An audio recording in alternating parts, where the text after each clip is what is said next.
जय हिंद सभी को। 7 क्लास में आप सभी लोगों का स्वागत है। मैं अमरजीत सर। देखिए आज की वीडियो के अंदर हम लोग चैप्टर नंबर 9 करने वाले हैं। इससे पहले मैंने आप लोगों को जो है 8 चैप्टर करवा दिए हैं। इस चैप्टर का नाम है वायुमंडल, संगठन और संरचना। यानी कि हम इस चैप्टर के अंदर जानने वाले हैं कि वायुमंडल के अंदर आखिरकार कौन कौन सी गैसें आती हैं, कैसे कैसे उनका चक्र होता है। ठीक है, तो वायुमंडल किन चीज़ों से मिलकर बना होता है।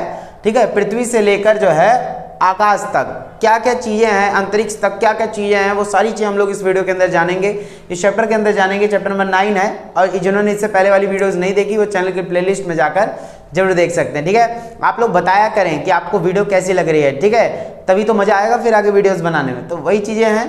ठीक है, तो चलिए आज का जो चैप्टर है हम लोग स्टार्ट करते हैं, जिसका नाम है वायुमंडल, संगठन और संरचना।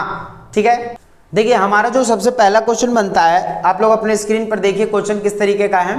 क्वेश्चन देखिए वायुमंडल किसे कहते हैं, तो पृथ्वी के चारों ओर पाए जाने वाले वायु के घेरे जो है को वायुमंडल कहते हैं। यानी पृथ्वी के जो चारों ओर जिन गैसेस ने, जिन हवाओं ने, मतलब कह सकते हैं कि जिन परतों ने हमें घेर रखा है, जिसमें हर प्राणी, जीव से लेकर मतलब जो पौधे हो गए, जो हर एक चीज़ जो सांस ले रहे हैं, जो जी रहे हैं, वो किस में जी रहे हैं, वायुमंडल में जी रहे हैं। तो वो चीज़ें हमें इस चैप्टर के अंदर पढ़नी है। तो वायुमंडल किसे कहते हैं, तो पृथ्वी के चारों ओर पाए जाने वाले वायु के घेरे को जो है वायुमंडल कहा जाता है। ठीक है, चारों ओर जो घेरा होता है, पृथ्वी के चारों ओर घेरा बनाया गया है, उसको जो है क्या कहा जाता है, वायुमंडल कहा जाता है। इसमें सारे जीव जंतु जो है अपना जीवन यापन करते हैं, सांस लेते हैं, जीते हैं, रहते हैं, है ना, ये चीज़ें। तो चलिए देखिए सेकंड क्वेश्चन क्या कहता है, शोभ मंडल और समताप मंडल में अंतर। देखिए हमारी जो पृथ्वी है वो कुछ लेयर से घिरी हुई है। जैसे सबसे पहला जो लेयर होता है उसे शोभ मंडल कहते हैं, फिर समताप मंडल आता है, फिर मध्य मंडल आता है, फिर ताप मंडल होता है, फिर बाह्य मंडल होता है। इन मंडलों से जो है हमारी पृथ्वी घिरी हुई है। तो उनमें से सबसे पहला जो हमारा लेयर आती है, जैसे शोभ मंडल की लेयर होती है, सबसे नीचे वाली जो लेयर होती है ना शोभ मंडल की। तो ये जो दूसरा क्वेश्चन है हमारा, इसमें सिर्फ हमें 2 चीजें बतानी है, बाकी का हम लोग बाद में अभी डिस्कस करेंगे। आगे वाले में देखिए, तो शोभ मंडल की बोल रखा है, यह वायुमंडल की सबसे निचली परत होती है। देखिए हमारी पृथ्वी है, ठीक है, पृथ्वी की सतह है, उससे पहली वाली जो लेयर होती है वो कौन सी होती है, शोभ सीमा यानी शोभ मंडल की जो है कहलाती है। यानी कि इसमें क्या बोलेंगे, देखिए यह वायुमंडल की सबसे निचली परत होती है। इस परत की ऊंचाई जो है विषुवत वृत्त पर लगभग 18 किलोमीटर से, और ध्रुवों पर इसकी जो है ऊंचाई 8 किलोमीटर तक दे रखी होती है। देखिए यहाँ से 18, इधर से 8 क्यों दे रखा है, क्योंकि आप लोग को ये चीज़ पता होगा, जहाँ गर्म हवाएं बहती हैं, बहुत ज़्यादा जहाँ गर्म हवाएं बहती हैं, तो उसका हवा काफ़ी हल्की हो जाती है। थोड़ा सा वो है कि हवा थोड़ी सी इसमें क्या हो जाएगी, हल्की हो जाएगी और वो ज़्यादा फैल जाएगी। तो कई जगहों पे ऐसा होता है कि शोभ मंडल की जो ऊंचाई होती है लगभग 18 किलोमीटर तक हो जाती है। 18, आपको थोड़ा सा क्लियर नहीं दिखेगा, बस मैं आपको बता दे रहा हूँ, साइड में पिक्चर लगा दूंगा, आप लोग देख लीजिए।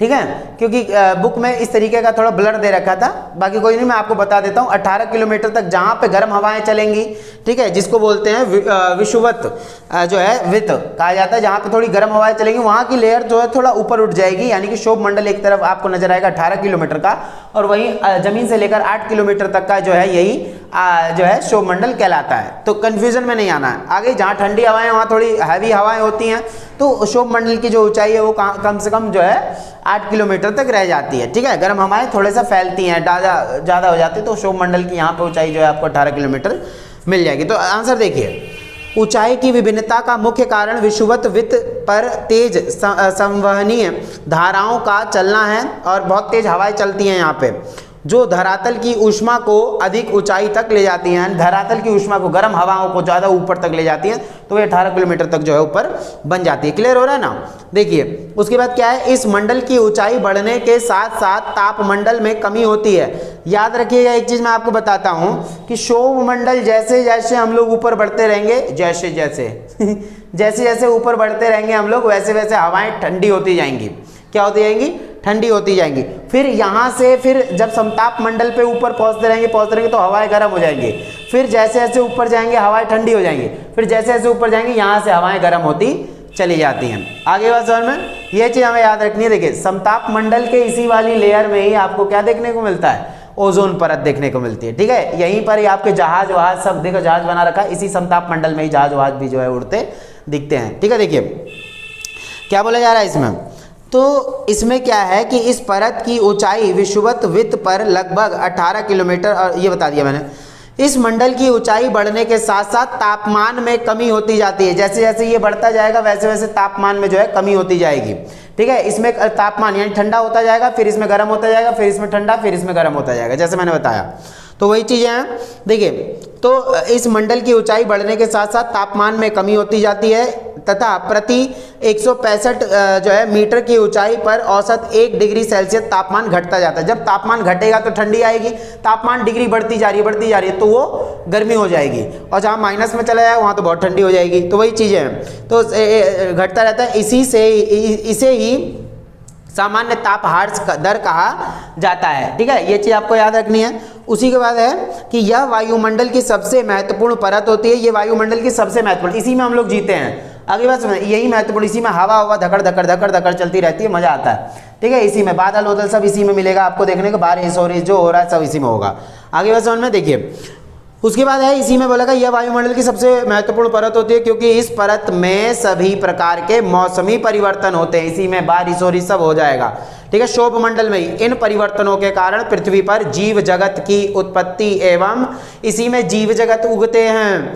ठीक है, उसके बाद जो है इन परिवर्तनों के कारण पृथ्वी पर जीव जगत की उत्पत्ति एवं विकास होता है और इसी में हम फलते फूलते हैं। ठीक है, देखिए इस भाग में वायु कभी शांत नहीं रहती, इसमें बहुत तेजी से हवाएं बहती रहती हैं, बिल्कुल खोपड़ी के बाल तक उड़ा देती हैं। सब इतनी भयंकर हवाएं चलती हैं ना, कभी कभी तूफान नहीं आता क्या। तो इसलिए इस मंडल को परिवर्तन जो है मंडल या शोभ मंडल भी कहते हैं। क्लियर हो गया ना, इसी को शोभ मंडल, सबसे निचली परत को शोभ मंडल के नाम से जाना जाता है। अब आता है समताप मंडल। ये वाला जो है इसकी थोड़ी सी और ऊंचाई हो जाएगी। जैसे यह शोभ मंडल के ऊपर की परत, ध्यान से देखिएगा, ये वाला यह शोभ मंडल के ऊपर की परत है। इसकी धरातल से ऊंचाई लगभग 50 किलोमीटर, यानी कि यहाँ से लेकर लगभग ये 18 था ना, तो ये 50 किलोमीटर तक बढ़ जाएगा। और क्या बोल रखा है कि इसकी बता दिया ऊंचाई। इसकी औसतन मोटाई जो है लगभग 40 किलोमीटर की रहेगी, लगभग 40 किलोमीटर तक चला जाता है। इस परत के निचले भाग में 20 किलोमीटर तक की ऊंचाई का तापमान लगभग समान रहता है। यानी कि जब देखिए इसके ऊपर यहाँ तक देखा जाए तो तापमान जो है थोड़ा थोड़ा ठंडा होगा, पर धीरे धीरे तापमान ना डिग्री बढ़ता जाएगा इसमें, क्योंकि यहाँ ओजोन परत की एक लेयर होती है इसी में ही। आगे बात समझ में, ये चीज़ आपको याद रखनी है। देखिए तो ये चीज़ है, तो इस परत के निचले भाग में 20 किलोमीटर तक की ऊंचाई का तापमान लगभग समान रहता है। इसके बाद ऊंचाई बढ़ने के साथ साथ तापमान धीरे धीरे बढ़ता जाता है। तो इसमें जैसे जैसे ऊंचाई बढ़ती जाएगी तापमान बढ़ेगा और ढिंचक बन जाओगे आप लोग। ठीक है, उसके बाद देखिए इसके बाद की ऊंचाई तापमान बढ़ा देता है। इस परत के ऊपरी भाग में ओजोन के होने का कारण ही तापमान बढ़ता है। इसमें ओजोन परत होती है ना, इसी में जो है ओजोन परत होगी इसी समताप मंडल के ऊपरी भाग में, तो ये गर्मी बढ़ती जाएगी। ओजोन परत मैं ऑलरेडी बता चुका हूं आप लोग को। ओजोन परत एक ऐसी परत होती है, कुछ गैसों से बनी हुई परत होती है जो खतरनाक किरणों को पृथ्वी तक आने से बचाती है। सूरज की खतरनाक किरणों को, अल्ट्रावायलेट पराबैंगनी किरणें याद है ना, तो उन खतरनाक किरणों को पृथ्वी की सतह पर पड़ने से रोकती हैं, जो कि आज खराब होती जा रही है। ये परत क्या होती जा रही है, आज पतली होती जा रही है। जो कितने खतरनाक गैसेज जो रिलीज हो रही, कार्बन डाइऑक्साइड, क्लोरोफ्लोरोकार्बन वगैरह, ये सब ये क्या कर रहे हैं, इन परतों को क्या कर रही है, नष्ट करती जा रही है। इससे क्या होगा, खतरनाक वो अल्ट्रावायलेट किरणें आएंगी और पृथ्वी पर पड़ेंगी, और इससे क्या है, लोगों को स्किन कैंसर जैसी होने समस्या उत्पन्न हो जाएगी। इसीलिए हमें आज पॉल्यूशन नहीं करना चाहिए बिल्कुल भी। उसके बाद क्या बोल रहा है, इस मंडल में किसी भी प्रकार की मौसम की घटनाएं नहीं होती। इसमें कोई मौसम घटे वटेगा नहीं, क्योंकि यहीं तक तो सारे बादल थे हरिवासल में, तो यही बोला यार। तो इसके बाद इसी कारण यह परत वायुयानों को उड़ाने के लिए आदर्श मार्ग साबित होती हैं। याद रखिएगा, इसीलिए जो है इन देखिए बादलों के ऊपर उड़ रही है ना जहाजिया, कहाँ उड़ रही है, ये देखिए ये हमारी जहाज है, एयर इंडिया की जहाज है, कितनी धांसू है, देखिए ये बादलों के ऊपर उड़ रही है। तो ये किस में उड़ रही है, ये उसमें समताप मंडल में उड़ रही है, क्योंकि वहाँ ज़्यादातर तेज हवाएं, ऐसी हवाएं वो नहीं चलती है, ज़्यादा इसके नीचे थी, इसके नीचे शोभ मंडल, यहाँ से समताप मंडल। चले ठीक है ना, ये चीज़ क्लियर हो गया, कितना अच्छा लग रहा है। चलिए अब आ जाते हैं इसमें, हमने क्या जान लिया देखिए जरा। तो ये तो हमने पढ़ लिया। चलिए उसके बाद हम देखते हैं यहाँ पे कि ये हो गया, ठीक है। वायुयान उड़ाने के लिए सबसे बढ़िया जो है मंडल कौन सा होता है, तो वो आपको बताना है, कौन सा होता है बताइए जरा। तो इसमें आपका सेकंड वाला जो समताप मंडल है उसमें वायुयान उड़ाई जाती है। कोई दिक्कत? कितना अच्छा लग रहा है देखिए। चलिए आगे देखें, अब समझ में आ गया ना। चलिए अब आता है इसमें नेक्स्ट क्वेश्चन हमारा कि जो है देखिए, अब आता है ओजोन गैस का महत्व बताइए। ओजोन गैस का महत्व क्या है, जरा ध्यान सुनिएगा। देखिए ओजोन परत क्या करती है, ओजोन परत जो होती है वो पृथ्वी को खतरनाक किरणों से बचाती है। अभी मैंने आप लोगों को बताया था किसकी खतरनाक है, सूरज की पैराबैंगनी किरणों से बचाती है, अल्ट्रावायलेट रेज से। देखिए ये तो सब 8वीं क्लास से पढ़ते हुए आ रहे हैं। वायुमंडल में ओजोन गैस अल्प मात्रा में पाई जाती है, कम मात्रा में है, किंतु इसका विशेष महत्व, भाई ओजोन परत नहीं होगी तो डायरेक्ट इतनी खतरनाक किरणें पड़ेंगी धरती पर कि वो चमेली बन जाएंगे सब। देखिए किंतु इसका विशेष महत्व है, यह सूर्य की पैराबैंगनी किरणों को जो है अवशोषित करके यानी कि उसको रोककर जो है पृथ्वी पर जीव जंतुओं की रक्षा करती है। कौन सी परत? ओजोन परत। कौन सी परत? ओजोन परत। ठीक है, यदि ओजोन गैस वायुमंडल में नहीं होती तो धरातल पर जीव जंतु एवं पेड़ पौधों का अस्तित्व ही नहीं होता। तो ओजोन परत की रक्षा कैसे कर सकते हैं हम लोग? ग्रीनरी फैला के, पेड़ पौधे लगाओ, हर चीज करो, है ना। ये चीज हमें याद रखनी है। आगे बात समझ में? चलिए तो ये हो गया। चलिए उसके बाद आता है नेक्स्ट क्वेश्चन। ठीक है, अब जरा ध्यान से सुनिएगा आप लोग क्या बोला जा रहा है। देखिए तो अब हमारा क्वेश्चन बनेगा यहाँ पे कि आखिरकार ये जो नाइट्रोजन है, नाइट्रोजन चक्र हम पढ़ने वाले हैं, ध्यान से सुनिएगा सब लोग। ठीक है, बढ़िया है। देखिए नाइट्रोजन चक्र की अगर हम बात करें तो देखिए क्या बोलेगा यहाँ पे, नाइट्रोजन क्या होता है?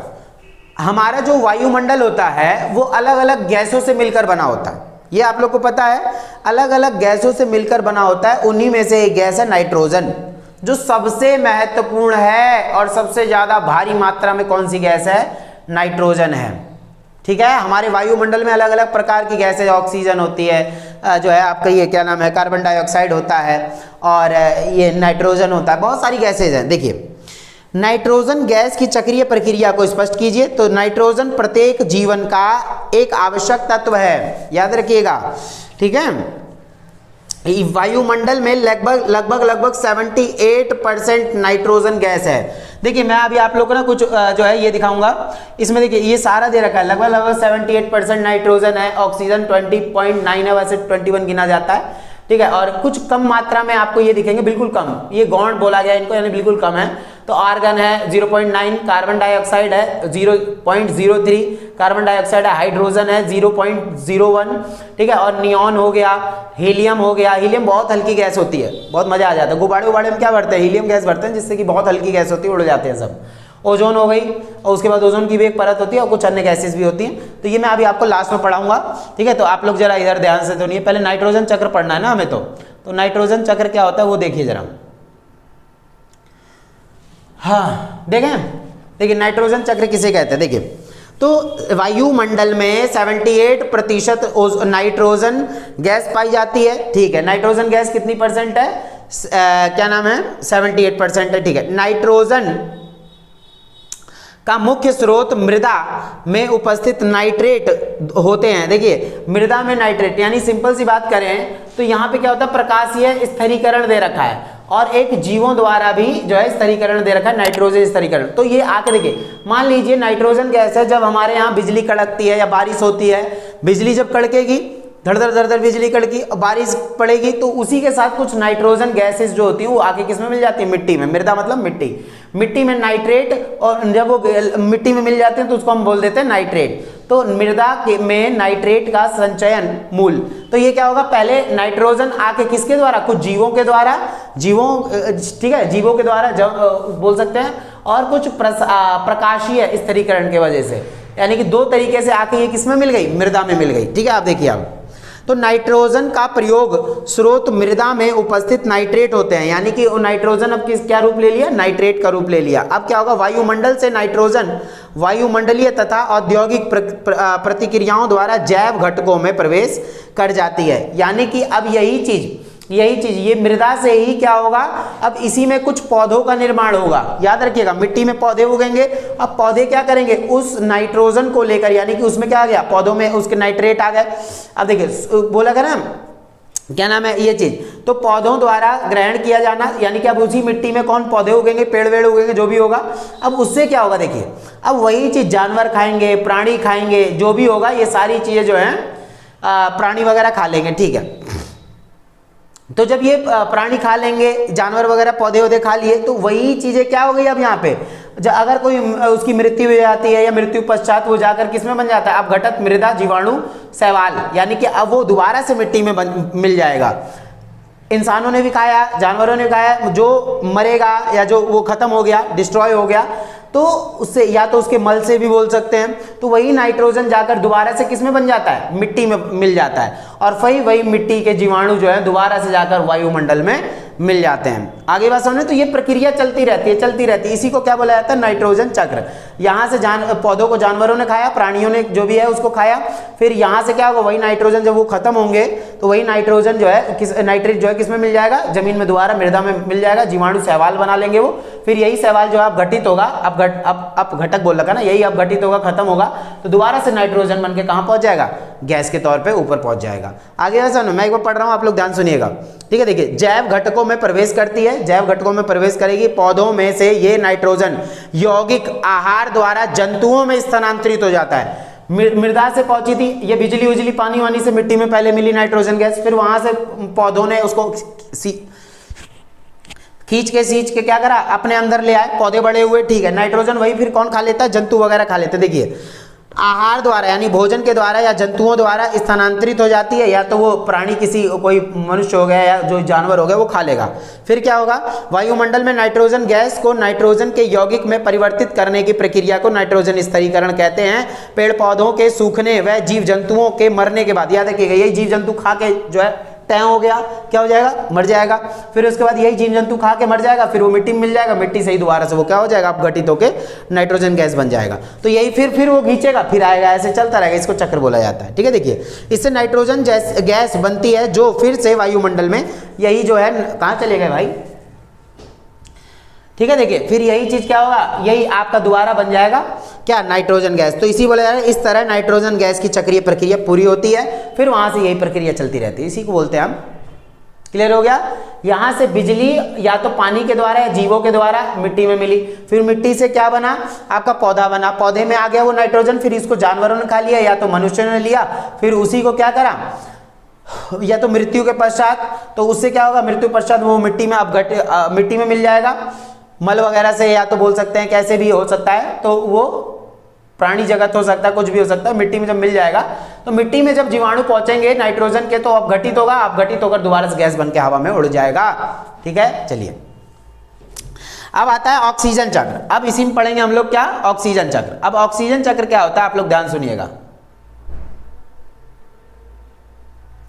क्या हो गया भाई साहब, कहाँ भाग रहे हो, देखो, अब देखिए जरा आप लोग, तो यहाँ पे क्या थोड़ा ब्लर दिखेगा, कोई बात नहीं, आप लोग समझिए, मैं बता दूंगा आपको सारी चीजें। देखिए, ऑक्सीजन चक्र है। अब जरा अगला क्वेश्चन देखिए, ऑक्सीजन चक्र को आरेख की सहायता से समझाइए। ये कुछ बहुत महत्वपूर्ण क्वेश्चन है जो ढंग से याद करने हैं आप लोग को, ठीक है, समझने हैं, याद रट्टा नहीं मारना, समझना, जो समझ गया वो ढिंचक बन जाएगा, ठीक है। आगे देखिए, तो ऑक्सीजन चक्र को आरेख की सहायता से स्पष्ट करें। ऑक्सीजन चक्र क्या होता है, देखिए, ऑक्सीजन हमारे लिए बहुत ज्यादा जरूरी है, बिना ऑक्सीजन के हम कैसे रह लेंगे, सांस कैसे लेंगे, एक बात बताइए। आगे बात समझ, देखिए, तो ऑक्सीजन चक्र वायुमंडल में पाई जाने वाली प्रमुख गैसों में से एक है, सबसे ज्यादा नाइट्रोजन थी, फिर ये आ रही है क्या आपकी ऑक्सीजन, तो ये लगभग 20.9 या बोल सकते हैं 21% आपको क्या मिलेगी हवा में ऑक्सीजन। कौन याद कर रहा है, इतना याद मत करो, पढ़ा लें दो। देखिए, तो 21% है, और समस्त जीव जंतु वायुमंडल में उपस्थित ऑक्सीजन का उपयोग श्वसन के लिए करते हैं। देखिए, हमारे यहाँ सभी जीव जंतु क्या करते हैं, वायुमंडल से ऑक्सीजन के तौर पर ये जो है मतलब ऑक्सीजन का ग्रहण करते हैं, सांस लेने के लिए, जीने के लिए। आगे वजन, ये चीज याद रखना है, इसीलिए बोला जाता है कि पेड़ पौधों को मत काटो, वो क्या करते हैं, कार्बन डाइऑक्साइड लेते हैं और सारा ऑक्सीजन हमें देते हैं। अरे वजन, तो पेड़ पौधों को नष्ट नहीं करना चाहिए। देखिए, बहुत सारे बच्चों के ना मैसेज आ रहे हैं कि क्या नाम है सर, हमारे पे टाइम नहीं है, हम जॉब करते हैं, कैसे पढ़ें। तो देखिए, आप लोग एडमिशन क्यों लिए थे, एक बात बताइए। एडमिशन इसीलिए लिए थे ना ताकि अच्छे से मार्क्स आए और क्लियर कर जाओ तो आगे जाके कुछ करना। फिर अब जॉब कर रहे हो, साथ साथ पढ़ाई भी कर रहे हो, थोड़ा जॉब करो, मैं मना नहीं करता, क्योंकि बहुत से सब जो है स्थिति ऐसी होती है, करना पड़ जाता है, खर्चा उठाना थोड़ा मुश्किल हो जाता है, इसलिए सब जॉब करते हैं, कोई बात नहीं। लेकिन थोड़ा सा आप ना टाइम निकालो, मेहनत करो थोड़ा सा, और टाइम निकाल कर, वो तो आपको पता होगा आप क्या कर रहे हो क्या नहीं कर रहे हो, बाकी टाइम निकालना आपके ऊपर डिपेंड करता है। आप टाइम निकालो, फिर उसको जो है शेड्यूल बनाओ, पढ़ो उसको अच्छे तरीके से, ठीक है। थोड़ा सा रात में 2 घंटा 1.5 घंटा और बैठ के पढ़ो, डेली पढ़ो। आगे बात समझना, नहीं है तो वीडियो ही सुनते रहो, पर हाँ लिखना मत छोड़ना, याद करके लिखो जरूर, क्योंकि बहुत से बच्चे हैं जिनकी राइटिंग बहुत ज़्यादा खराब है, राइटिंग खराब है, वो गंदा लिख रहे हैं, कुछ समझ में भी नहीं आता। मैं कई बच्चों को देखता हूँ कि उनकी राइटिंग काफ़ी ज़्यादा खराब होती है। तो जब आप अच्छा भी लिख रहे होगे ना, राइटिंग खराब होगी तो उसमें टीचर को चेक करने में मज़ा नहीं आएगा। राइटिंग आप अपनी साफ लिखें, अच्छा लिखें, शुद्ध लिखो, तब जाकर अच्छा लगता है चेक करने में भी। आगे बात समझ में, ये चीज़ याद रखना है। तो पढ़ाई तो होगी, लेकिन राइटिंग पर भी ध्यान देना है ज़्यादा से ज़्यादा, और उस पर लिखने की प्रैक्टिस बना लो। अब अचानक से तुम्हें दौड़वा दिया जाएगा रेस में तो जीत जाओगे क्या? नहीं ना, पर उसके पहले क्या करनी पड़ेगी? प्रैक्टिस करनी पड़ती है ज़्यादा से ज़्यादा। तो ये चीज़ याद रखिएगा, ठीक है। मेहनत करने का टाइम यही है। बाद में अगर सोचो कि मेहनत कर लूँगा, पेपर आएगा तब कर लूँगा, तब कुछ नहीं होने वाला है। हड़बड़ाओगे और जल्दी जल्दी कुछ भी नहीं हो पाएगा आप लोगों से, बहुत ज़्यादा दिक्कत हो जाएगी। इसीलिए पहले क्या करना पड़ता है? प्रैक्टिस हर चीज़ की करनी पड़ती है, ठीक है ना। देखिए, तो निराश मत होना। बाकी अभी ये समझ लो मार्च है पूरा आप लोगों के पास, अगर रात दिन एक करके भी पढ़ोगे ना तो भी अच्छे से हो जाएगा। बहुत से बच्चे कमेंट करते हैं, मैसेज करते हैं व्हाट्सएप पे, बहुत अच्छा लगता है देख देख के, मज़ा आ जाता है, ठीक है। तो आप लोग मेहनत पर भरोसा रखें, मेहनत करो अच्छे तरीके से, हाँ टाइम दो, धोखा अपने आप को मत देना, क्योंकि आप लोग पढ़ रहे हो अपने लिए, अपने फैमिली के लिए, देश के लिए, ठीक है। ये चीज़ याद रखें, धोखा मत देना कभी भी। देखिए, ऑक्सीजन गैस क्या है? तो वायुमंडल में लगभग 21% होती है, और समस्त जीव जंतु जो है वायुमंडल में उपस्थित और जो है ऑक्सीजन का उपयोग श्वसन के लिए, सांस के लिए करते हैं, ठीक है। ये चीज़ हमें याद रखनी है, ठीक है। तो वही चीज़ है, हम लोग क्या करते हैं, ऑक्सीजन को किस रूप में लिया हमने? श्वसन के लिए लिया, ठीक है। हम सांस लेने के लिए इसका प्रयोग करते हैं, ठीक है। देखिए जरा, तो सांस लेने के लिए हमने क्या करा? इसका यूज किया। फिर हम क्या करते हैं, सांस, अब जब हम सांस लेते हैं तो उसको हम 2 तरीके से छोड़ते हैं, एक H2O के द्वारा और एक CO2 के द्वारा, ठीक है। तो H2O और CO2 क्या होता है? जैसे CO2 हम कार्बन डाइऑक्साइड, आपने सुना होगा कि हम कार्बन डाइऑक्साइड छोड़ते हैं और वो सारा पेड़ पौधे वगैरह ले लेते हैं, तो वही फिर हमें ऑक्सीजन देता है। तो ये तो सुना होगा सबने छोटे से ही, वही चीज़ है। तो हम श्वसन द्वारा जो ऑक्सीजन ले रहे हैं, तो यही श्वसन द्वारा जब हम ऑक्सीजन लेते हैं तो व्यक्ति या मनुष्य अपने शरीर से, या जीव जंतु जो है अपने शरीर से 2 चीज़ें रिलीज करता है, एक H2O वाटर जिसे बोलते हैं, और एक CO2 जिसे कार्बन डाइऑक्साइड बोला जाता है। आगे बात समझ में, आगे देखिए क्या बोला जा रहा है, एक एक करके मैं समझाता हूँ। देखिए, ईंधन के रूप में लकड़ी, कोयला, पेट्रोलियम गैस आदि के जलने के लिए ऑक्सीजन आवश्यक होता है। देखिए, बिना ऑक्सीजन के आग भी नहीं जल सकती, ये चीज याद रखिएगा। अब एक मोमबत्ती जलाओ, ये तो सबने करके देखा होगा, उसको ढक दो, बिल्कुल डब्बे में रखो और ऊपर से ढक्कन बंद कर दो, वो मोमबत्ती बुझ जाएगी।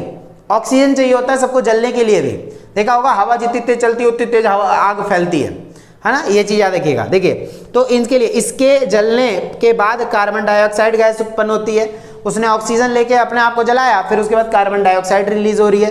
क्या रिलीज हो रहा है? CO2 रिलीज हो रहा है, कार्बन डाइऑक्साइड। आगे बात समझ में, देखिए ये जल है H2O और ये CO2 है, यानी कार्बन डाइऑक्साइड। अब देखिए, वायुमंडल में ऑक्सीजन का मुख्य स्रोत पेड़ पौधे हैं, यानी कि मेन आपको सोर्स कहाँ से मिल रहा है? पेड़ पौधों से मिल रहा है, ठीक है। ये प्रकाश संश्लेषण मतलब क्या हो गया? यहाँ पे क्या है कि इसने, पौधों ने इनको खींचा, CO2 किसने लिया, H2O किसने लिया? ये पौधों ने लिया, ठीक है। फिर इन्हीं से ही एक जो है, फिर ये रिलीज करके एक तो वापस ऑक्सीजन, जैसे पेड़ जो है, मतलब पेड़ पौधे जो होते हैं वो ऑक्सीजन रिलीज कर देंगे, वो वायु में फिर मिल जाएगा, फिर इधर से हम ले लेंगे वापस उसको।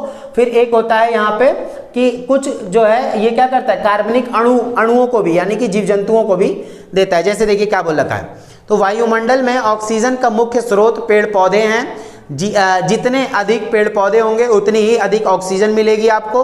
हरे पेड़ पौधों में प्रकाशन संश्लेषण के द्वारा, देखिए हरे पेड़ पौधे जो होते हैं वो क्या करते हैं? प्रकाश संश्लेषण, धूप से, रोशनी से, धूप से भी तो ये लोग क्या करते हैं? अपना खाना बनाते हैं, प्रकाश संश्लेषण बोलते हैं उसको, फोटोसिंथेसिस नाम सुना होगा आप लोगों ने। तो ये कार्बन डाइऑक्साइड और हाइड्रोजन ये H2O जो है, ये दोनों लेकर क्या करता है? अपना पालन पोषण करता है। तो हरे पेड़ पौधों में प्रकाश संश्लेषण द्वारा उत्पन्न ऑक्सीजन वायुमंडल में वापस चली जाती है। इस प्रकार ऑक्सीजन चक्र की प्रक्रिया चलती रहती है। आगे बात समझ में, तो वही चीज है, कार्बनिक जीवाणु वगैरह कुछ उत्पन्न होते हैं, जिसे हम देखिए कार्बन होता है, जैसे हम बोल सकते हैं ग्लूकोज। तो ये ग्लूकोज का फॉर्मूला है C6H12O6, यानी कि ये क्या बनाता है, ये ग्लूकोज बनाता है, ये ग्लूकोज होता है। अब ग्लूकोज के तौर पे हम क्या करते हैं, इनको ले लेते हैं, कुछ खाने पीने की चीज़ों में भी आ जाता है, पेड़ पौधों से भी डायरेक्ट हम लोग खा लेते हैं, उससे भी मिल जाता है। बाकी वायुमंडल से तो हमें क्या मिल रहा है, श्वसन क्रिया मिल रही है। ये पेड़ पौधों से भी हमें मिलता है, डायरेक्ट ग्लूकोज के तौर पे हम कंज्यूम करते हैं। आगे बात समझ में, ठीक है। तो चक्र क्या था इसमें, ऑक्सीजन का आपने क्या करा कि क्या नाम है, ऑक्सीजन हवा से मतलब वायुमंडल से ऑक्सीजन लिया श्वसन के रूप में, आपने फिर क्या रिलीज किया, वाटर और जो है कार्बन डाइऑक्साइड। फिर वही वाटर और कार्बन डाइऑक्साइड किसने ले लिया, प्रकाशन संश्लेषण द्वारा पेड़ पौधों ने ले लिया। पर साइड में एक सूरज भी चित्र में दिखा रखा है, मैंने आपको देखिए दिखा देता हूँ, इसमें आपको चित्र में सूरज भी दिखा रखा है, ठीक है। बाकी दूसरा वैसा चित्र है, इसमें इजीली समझ में आ जाएगा, इसलिए मैंने लिया है। तो प्रकाश संश्लेषण द्वारा और इनके द्वारा जो है ये क्या करता है, अपना पालन पोषण करेगा जो है ये चीज। और फिर एक क्या करता है, ग्लूकोज बनाता है, जिसको मानव डायरेक्ट ले लेता है, या तो फिर ये ऑक्सीजन जो रिलीज करता है हवा में फिर मिलती है, फिर श्वसन द्वारा जो है लिया जाता है। क्लियर हो गया। चलिए इसी को बोलते हैं क्या, ऑक्सीजन चक्र। चलिए क्या हो गया, बार बार कैसे छोड़ के चला जाता है, ठीक है। चलिए उसके बाद अब हम नेक्स्ट क्वेश्चन देखेंगे। नेक्स्ट क्वेश्चन है, देखिए जरा, देखिए नेक्स्ट क्वेश्चन क्या है हमारा, ध्यान से आप लोग देखिएगा, आंसर अपने स्क्रीन पर देखिए आप लोग। तो इसमें वो लिखा है वायुमंडल की संरचना का वर्णन आरेख की सहायता से करिए। यानी कि ये पूरा चित्र आपको मैंने दो चीजें पढ़ा दी थी, शोभ मंडल और समताप मंडल। अभी मैं इसके बारे में बताऊंगा ऊपर। देखिए थोड़ा सा पहले पढ़ रहा हूँ इसको मैं। वायुमंडल पृथ्वी का अभिन्न अंग है, ये इनके बिना हम नहीं रह सकते हैं, ठीक है। आरेख इसमें क्या रखा है, यह पृथ्वी को चारों ओर से घेरे हुए है। सामान्यतः यह धरातल से लगभग 1600 किलोमीटर की ऊंचाई तक फैला हुआ है। वायुमंडल में कुल जो है भार का वायुमंडल में कुल भार की मात्रा का लगभग 97% भाग लगभग 30 किलोमीटर की जो है ऊंचाई तक सीमित है। यानी 30 किलोमीटर तक की ऊंचाई तक सीमित है, जिसमें हम लोग जो है रह रहे होते हैं, ठीक है। उसके बाद तापमान और घनत्व की विविधता के आधार पर वायुमंडल को निम्नलिखित 5 परतों में बांटा गया है। एक आपकी परत शोभ मंडल, समताप मंडल, मध्य मंडल और आयन मंडल, और ये एक बहिर्मंडल है, बाह्य मंडल जिसे हम बोलते हैं, ठीक है। वहां तक तो बहुत वो हो जाती है, बहुत ज्यादा गर्मी होती है, 1000 डिग्री सेल्सियस होता है बहुत तापमान, बिल्कुल गर्मी वाला, ठीक है। देखिए तो मैं शोभ मंडल और आपको समताप मंडल तो पढ़ा चुका हूं, इसके बारे में दोबारा नहीं बताऊं, फिर टाइम लगता है, ठीक है। देखिए उसके बाद आता है आपका क्या चीज आती है, उसके बाद देखिए जरा, उसके बाद है ये मध्य मंडल। मध्य मंडल की ऊंचाई वगैरह आपको दिख रहा होगा, ये लगभग देखिए मैंने आपको बताया था जमीन से लगभग 8 से 18 किलोमीटर तक आपकी क्या होती है, शोभ मंडल। फिर उसके बाद जो होता है लगभग 50 किलोमीटर तक जो है क्या मिलती है आपको, समताप मंडल मिलती है, जिसकी यही ओजोन परत होती है, ठीक है। इसी में जहाज वहाज कहाँ उड़ते हैं, समताप मंडल में उड़ते हैं। उसके बाद हो गया आपका ये, क्योंकि यहाँ हवाएं कम चलती हैं, ठीक है। देखिए उसके बाद हो गया मध्य मंडल। मध्य मंडल की औसतन देखा जाए तो जमीन से लगभग 80 किलोमीटर तक जाती है ऊपर, तो वहां आपको क्या देखने को मिलेगा, मध्य मंडल तक, ठीक है। देखिए तो इसी में उल्का पिंड वगैरह देखने को मिलता है, वो घिसता है बड़ी तेज, इसमें गर्मी होती है, तो वो क्या करेगा, मतलब थोड़ा ऊपर से तो ठंडा ही रहेगा, यहाँ गर्म मामला होता है वैसे, ठीक है। तो इसमें क्या है, उल्काएं वगैरह इसी में होते हुए आती हैं और उसी में खत्म हो जाती है, इसी में खत्म हो जाती है, नीचे तक नहीं आ पाती कई बार।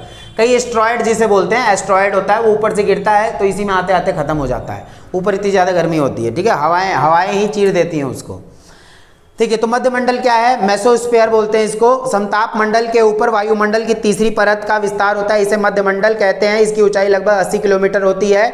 इस मंडल में तापमान पुनः कम होने लगता है। देखिए यहाँ पे ठंड थी, धीरे धीरे गर्मी हुई, फिर धीरे धीरे ठंडी हो जाएगी, फिर धीरे धीरे गर्मी हो जाएगी, ऐसे तो फिर वो चिड़िया बन जाएगी, ठीक है। देखिए तो क्या बोला जा रहा है, तो वही चीज़ें थी, यहाँ ठंडा मामला मिलेगा, यहाँ बहुत ज़्यादा ठंडी। देखा होगा हिमालय पहाड़ वगैरह देखा, ऊपर बर्फ़ जमी रहती है, कितना ज़्यादा बर्फ़ जमी रहती है, तो यही होता है, पहाड़ वहाड़ जो होता है वहाँ पर काफ़ी ज़्यादा ऊंचाई तक देखा जाता है, तो बर्फ़ वर्फ देखने को मिल जाती है, ठीक है। बाकी समताप मंडल में गर्मी होती है क्योंकि ओजोन परत होती है यहाँ पे, फिर ठंडा होता है। तो मध्य मंडल का मामला जो है ठंडा मिलेगा आपको, ठीक है, तापमान पुनः कम होने लगता है, ठीक है। उसके बाद आता है आयन मंडल, इसको आयनोस्फीयर बोलते हैं। यह मध्य मंडल के ऊपर की स्थित होती है। इसकी ऊंचाई 400 किलोमीटर तक जाती है, यानी कि इसकी ऊंचाई देखिए बहुत ऊंचाई, यानी 400 किलोमीटर तक आयन मंडल सबसे बड़ा होगा। उसके बाद तो वायुमंडल है ही पूरा, ठीक है। इसकी ऊंचाई 400 किलोमीटर तक होती है। इसमें तापमान ऊंचाई के साथ बढ़ता जाता है। इसमें देखो तापमान जैसे जैसे ऊपर जाते रहेंगे यहाँ पर जो है ना आप बिल्कुल ज्वालामुखी जैसा गर्मी मिलेगा आपको, बड़ा गंदा गर्मी, ठीक है। तो उसके बाद क्या देखिए, हाँ अरे भाई चलिए उसके बाद क्या देखने को मिल रहा है, तो कहाँ है हम, हाँ ये बोला जा रहा है कि इसमें तापमान ऊंचाई के साथ बढ़ता जाता है। रेडियो तरंगे इसी मंडल में परिवर्तित होकर पुनः जो है पृथ्वी पर लौट आती हैं। देखिए हम लोग जो है यहाँ से क्या करते हैं, हम लोग बात करते हैं, देखा होगा यहीं पे आपकी सैटेलाइट वगैरह होती हैं, इसी में क्या होता है यहाँ टकरा के वो दोबारा से वापस भेज दी जाती है पृथ्वी पर। यहाँ से हम मिला रहे हैं, ये चीज़ इधर आई, फिर यहाँ से इधर, ऐसे तो यहीं पे आपको जो है क्या देखने को मिलती है, सैटेलाइट वगैरह देखने को मिल जाती है। उसके बाद क्या है देखिए, तो यहाँ पे क्या है, हाँ रेडियो तरंगे इसी मंडल में परिवर्तित होकर पुनः पृथ्वी पर लौट जाते हैं, जिससे रेडियो प्रसारण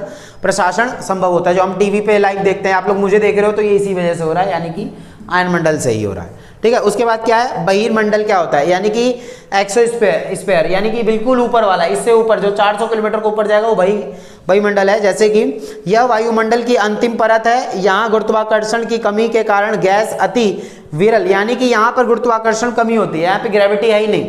देखा होगा स्पेस में बिल्कुल आप तैरने लग जाओगे, अरे वैसा में रॉकेट जो जितनी भी चीज़ें होती हैं वहीं तैर रही होती हैं।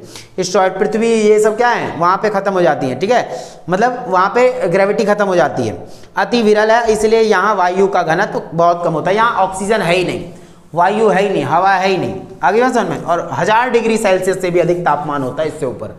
सोच लो 1000 डिग्री किसको पिघला देगा अच्छे से, ठीक है। चलिए अब आ जाता है इसमें नेक्स्ट हमारा कौन सा है, ये कार्बन चक्र पढ़ लेते हैं अब हम लोग एक बार।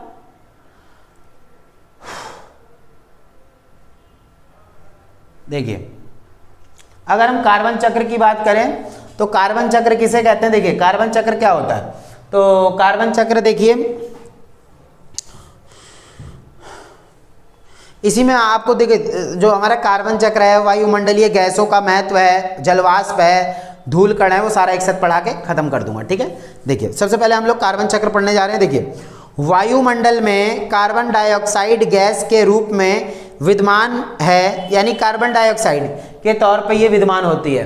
या देखिए कार्बन डाइऑक्साइड क्या होती है, कार्बन डाइऑक्साइड जैसे पौधे वगैरह कार्बन डाइऑक्साइड ही लेते हैं ना, तो कार्बन डाइऑक्साइड लेते हैं पौधे वगैरह। अब इन्होंने जैसे धूप से भी, और कार्बन डाइऑक्साइड इनका खाना होता है पौधों का, पौधे वृक्ष, तो उनको कौन करता है, उपभोक्ता खाता है। जैसे जानवर हो गए, हम हो गए, हम सब खाते हैं, फिर जब अपघटित होते हैं तो दोबारा कार्बन डाइऑक्साइड बन जाता है। मैंने बताया था ना, दोबारा से क्या बन जाता है, मिल जाता है जाके उसी में कार्बन डाइऑक्साइड। बाकी मिट्टी के अगर देखा जाए तो यही पौधे वगैरह क्या होते हैं, मिट्टी के तौर पर मिलते हैं, और उन्हीं मिट्टियों में ही जैसे कोयला, तेल आदि वगैरह ये सब चीज़ें होती हैं, फिर ये जलती हैं तो ये कार्बन डाइऑक्साइड छोड़ती हैं, जाके हवा में मिल जाती हैं। उसी मिट्टी में देखिए मान लीजिए पौधे, पेड़ पौधे, पहले हजारों साल पहले, करोड़ों साल पहले जो है, जो ये पेड़ पौधे वगैरह मिट्टी ये हो गया, पेड़ पौधे हो गए, या डायनासोर नहीं होते थे पहले करोड़ों साल पहले, वही सारे मिट्टी में दबे होंगे, तो मिट्टी से कोयला, पेट्रोल, तेल वगैरह ये सब बने थे, और वही हम तेल वगैरह जलाते हैं तो उसका दहन होता है श्वसन से, यानी क्या होता है, वो दोबारा कार्बन डाइऑक्साइड बन जाता है। तो वैसे तो पौधों से हमें, पौधे वगैरह खा के हम क्या कर ले रहे हैं, पौधे वगैरह क्या कर रहे हैं, कार्बन डाइऑक्साइड हमसे ले लेते हैं, ठीक है, फिर हम उनसे ऑक्सीजन लेते हैं, फिर वही अपघटित होता है, दोबारा छोड़ते हैं तो वही क्या बन जाता है, कार्बन डाइऑक्साइड, ठीक है। देखिए बोला जा रहा है बोला जा रहा है वायुमंडल में कार्बन डाइऑक्साइड गैस के रूप में विद्यमान है। समस्त जीवों के कार्बन का स्रोत वायुमंडल है। जैसे हरे पेड़ पौधे वायुमंडल से कार्बन डाइऑक्साइड प्राप्त करते हैं। हरे पेड़ पौधे क्या करते हैं, वायुमंडल से कार्बन डाइऑक्साइड ले लिया, वो तो मेन हर किसी में रहेगा, पिछले वाले में मैंने दिखाया प्रकाशन संश्लेषण होता है, फोटोसिंथेसिस, ठीक है। देखिए जिसका उपयोग सूर्य प्रकाश के माध्यम से भोजन निर्माण हेतु करता है, वो भोजन के तौर पर इसका जो है भोजन करता है ये पेड़ पौधे वगैरह, जिसे प्रकाश संश्लेषण कहते हैं, वो आपको दिखा दिया वहाँ पे लिखा हुआ है। इस क्रिया द्वारा पेड़ पौधे कार्बन डाइऑक्साइड भोजन के रूप में तैयार करते हैं। इसके द्वारा कार्बन डाइऑक्साइड का उपयोग जीव जंतु अपने भोजन के लिए करते हैं, यानी कि ये सारे क्या हैं, कार्बन डाइऑक्साइड लेते हैं, फिर ये क्या कर रहा है, हमें ऑक्सीजन दे रहा है, ठीक है। और हम भी जो है कुछ जो है इसका प्रयोग कर लेते हैं। पृथ्वी पर कार्बन डाइऑक्साइड गैस जल भंडारों में घुल जाती है। यही कार्बन डाइऑक्साइड जल वगैरह में घुली रहेगी, जो हम पौधे वगैरह खाते हैं, जानवर खाते हैं, ये सारी चीज़ें उनमें भी हमको मिलता रहेगा। तो पृथ्वी पर कार्बन डाइऑक्साइड गैस जल भंडारों में घुल जाती है। देखिए कार्बन डाइऑक्साइड क्या होता है कि कई बार पानी में मिल जाएगी, पानी में मिल जाएगी। अब क्या होगा, वो पानी में जब मिलेगी कार्बन डाइऑक्साइड तो वो किसका रूप लेती है, चूने का रूप लेती है। अब चूना क्या होगा, कई बार ऐसा होगा ज्वालामुखी जब फटती है या चूना वगैरह जब जलेगा खत्म होगा मिट्टी में मिलेगा तो वो क्या करता है, जो है कार्बन डाइऑक्साइड रिलीज करेगा, धुआं वगैरह जो होता है वो रिलीज करता है। देखिए जैसे पृथ्वी पर कार्बन डाइऑक्साइड गैस जल भंडारों में घुल जाती है और चूने के जमाव के रूप में इकट्ठा हो जाती है। यही जब कार्बन डाइऑक्साइड जब पानी से मिलेगी, रिएक्ट करेगी H2O से, तो वो क्या करेगी, चूने का रूप ले लेती है और जम जाती है, इकट्ठा हो जाती है। चूने के पत्थर के अपघटन के बाद कार्बन डाइऑक्साइड वायुमंडल में पुनः पहुंच जाती है। जब ये चूने के पत्थर दोबारा से टूटते हैं, खत्म होते हैं, मिल जाते हैं, मिट्टी में खत्म हो जाते हैं, तो वो क्या बन जाते हैं, दोबारा कार्बन डाइऑक्साइड बन जाते हैं। इस प्रक्रिया को कार्बनीकरण कहते हैं। इस प्रकार वायुमंडल और पृथ्वी के जल भंडारों के बीच कार्बन डाइऑक्साइड का आदान प्रदान होता रहता है। यही है कार्बन डाइऑक्साइड का आदान प्रदान, यही तो चक्र है कार्बन चक्र।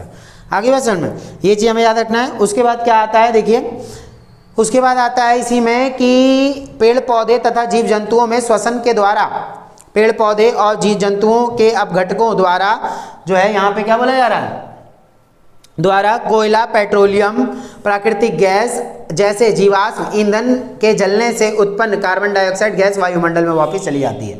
यही चीज़ें हैं कि जब ये मिट्टी में मिलती है और मिट्टी में मिल के बाद, या बोल सकते हैं जब इसी में से क्या बनती है, ये कोयला वगैरह बनता है, मिट्टी से ही तो निकाला जाता है, जमीन से ही तो निकाला जाता है। कोयला हो गया, पेट्रोलियम, डीजल, ये सब वही सब जलेंगी, दहन होगा उसका, वही हवा बन के, वही गैस बन के जो है दोबारा जाके इसमें मिल जाएगी। फिर वो पौधे लेंगे, फिर ऐसे चलेगा, या तो फिर इधर से डायरेक्ट ऐसे हो सकता है। आगे बात समझ में, ठीक है। डायरेक्ट हम यहाँ से इसको लेकर अपघटित करके दोबारा कार्बन डाइऑक्साइड बना सकते हैं। और एक होता है कि आपका ये मृदा में मिला, पौधे वगैरह दब गए उसमें, फिर इसका रूप लिया, बहुत ज़्यादा 1000 साल बाद होता है ये सब, वही जब जलता है बाद में तो वही जाकर कार्बन डाइऑक्साइड दोबारा मिल जाता है। तो ये चक्र चलता रहता है। तो इस प्रकार वायुमंडल से कार्बन डाइऑक्साइड का आना और धरातल से पुनः वायुमंडल में वापस जाने की प्रक्रिया निरंतर चलती रहती है और इससे कार्बन एवं जैवमंडल के बीच संतुलन बना रहता है। कार्बन चक्र को निम्न चित्र की सहायता से दिखा जा सकता है। तो मैंने आप लोग को बता दिया, इसी को कहते हैं कार्बन चक्र कहते हैं। कोई दिक्कत, ये चीज़ बढ़िया से याद रख लेना है। चलिए अब आता है वायुमंडल गैसों का महत्व क्या होता है। देखिए हमारे वायुमंडल में बहुत अलग अलग प्रकार की गैसें होती हैं, ठीक है। वायुमंडल में क्या होती हैं, अलग अलग प्रकार की गैसें होती हैं, ये चीज़ हमें याद रखनी है। देखिए गैसें क्या होती हैं, जैसे आपको तो सबसे ज़्यादा कौन सी गैस नजर आ रही है, नाइट्रोजन ही आ रहा है ना, सबसे ज़्यादा नाइट्रोजन है यहाँ पे 78.1%, फिर उसके बाद 20% आपको ऑक्सीजन दिखता है, फिर कुछ अन्य गैसें दिखती हैं आपको, जैसे ये दिखा रखी है 1% लगभग कुछ अन्य गैसें नजर आ रही हैं, फिर उसके अलावा दूसरी, ठीक है। तो ये चीज़ बोला वायुमंडल गैसों का महत्व बताना है इसमें, तो ये मैंने बता दिया 99% जो है वायुमंडल में क्या होता है, भाग इन्हीं दो गैसों से भरा होता है। 99% आपका ऑक्सीजन और नाइट्रोजन से ही पूरा वायुमंडल भरा हुआ है, ठीक है। ये चीज़ हमें याद रखें। बाकी बची कुछ अन्य गैस हैं उससे भी दिखते हैं हमें, ठीक है। उसके बाद है जलवाष्प, जैसे वायुमंडल में विद्यमान जल के गैसीय स्वरूप को जलवाष्प कहते हैं, यानी नमी, हवा में कुछ नमी। वायुमंडल के जलवाष्प के विद्यमान जो है रहने के कारण ही पृथ्वी पर जीवन संभव हुआ है। जलवाष्प पृथ्वी पर होने वाले सभी प्रकार के वर्षण का स्रोत है, और यानी यही जलवाष्प इवापोरेशन जो होता है ना, पृथ्वी पर से इसने क्या करा, इवापोरेट किया, यानी यहाँ गर्मी पड़ी धरती पर, यहाँ से इवापोरेट होकर ऊपर गया, वहाँ से फिर बारिश होती है, यही चीज़ होती है जलवाष्प। तो मैं आपको दिखा दे रहा हूँ, इसको सभी लोग वो पढ़ लेना, बहुत ईजी है, जलवाष्प है, ठीक है। उसके बाद आता है धूल कण। तो वायुमंडल में हमारे धूल कण, देखिए धूल, धुआं, समुद्री लवण यानी कि नमक वाले जो भाग है, देखा होगा कितना ज़्यादा कण वगैरह उड़ते रहते हैं हवा में बहुत। तो धूल कणों का वायुमंडल में विशेष, ये ज़्यादातर शोभ मंडल में ये पाया जाता है, सबसे नीचे वाले में। ये धूल कण जलवाष्प के संलग्न में सहायता करते हैं और संघनन के समय जलवाष्प जलकणों के रूप में इन्हीं धूल कणों को चारों ओर संघनित हो जाते हैं, जिसे बादल बनते हैं। यही जल और क्या मिलके धूल, ये सारा ऊपर इकट्ठा होगा, धुआं वगैरह, फिर यही बादल बनता है, और फिर वही जब गर्मी पड़ती है ऊपर से धूप पड़ता है तो वही पसीज के नीचे गिरता है, बारिश के तौर पर वर्षण संभव हो पाती है, ठीक है। बाकी इसका वाला क्वेश्चन मैं आप लोग को स्क्रीन पर शो कर दे रहा हूँ, बहुत ईजी है, आपको बता देना कौन सी गैस कितनी होती है, बस वो याद रखो। 99% जो है इन्हीं दोनों से आपका जो है बना हुआ है, बाकी 0.99% है आपका इससे बना हुआ है। आर्गन होता है इसमें आपका आर्गन है, कार्बन डाइऑक्साइड है, हाइड्रोजन है, नियॉन है, हीलियम है, ओजोन है और अन्य गैसें हैं, इन्हीं से ही आपका क्या बना हुआ है, ठीक है। ये चीज़ हमें याद रख लेनी है। आगे बात समझ में, तो उम्मीद करता हूँ आप लोग को बढ़िया तरीके से समझ में आया होगा। अगर अच्छा लगा हो वीडियो तो चैनल को आप लोग प्लीज़ सब्सक्राइब कर लेना, वीडियो को लाइक जरूर कर देना, कमेंट करके जरूर बताना कि वीडियो कैसी लगी है। आगे बात समझ में, क्योंकि बहुत मेहनत लगती है इन चीज़ों में, आप लोग समझें, ठीक है। तो अब मिलेंगे हम लोग नेक्स्ट वीडियो के अंदर, ठीक है। देखिए हमारा जो ये चैप्टर, देखिए अगर आप लोग को वीडियो अच्छी लगी तो चैनल को सब्सक्राइब जरूर कर लेना, क्योंकि आने वाली सारी वीडियोस आप लोग को अच्छी मिले, इसके लिए थोड़ा सा तो आप लोग को ध्यान रखना पड़ेगा। और कल हम लोग जो है नेक्स्ट चैप्टर करेंगे, चैप्टर नंबर 10। इस तरीके जल्दी करवाते ना सारा चैप्टर कंप्लीट करूंगा, पर हाँ लापरवाही नहीं, बढ़िया तरीके से पढ़ाऊंगा। आप लोग को बढ़िया तरीके से पढ़ना पड़ेगा, रिजल्ट आना चाहिए ना जबरदस्त। मेरे को बताना जरूर फोन करके कि हाँ सर ऐसा रिजल्ट आया है, ठीक है। मेहनत करनी पड़ती है, आप लोग खुद समझें, ठीक है। चलिए आप लोग को डबल मेहनत करनी है ना। जब मेहनत करोगे जब तो आगे बढ़ोगे, क्योंकि आने वाले टाइम पे फिर जिसपे जो तरक्की नहीं किया रहता है, जो जिसपे कुछ नहीं रहता ना, उसको कोई भी नहीं पूछता है, याद रखिए। तो मेहनत तो बहुत करनी पड़ेगी, याद रखना आप लोग, ठीक है। चलिए तो अब मिलेंगे हम लोग नेक्स्ट चैप्टर के अंदर, ठीक है। तब तक के लिए जय हिंद, जय भारत।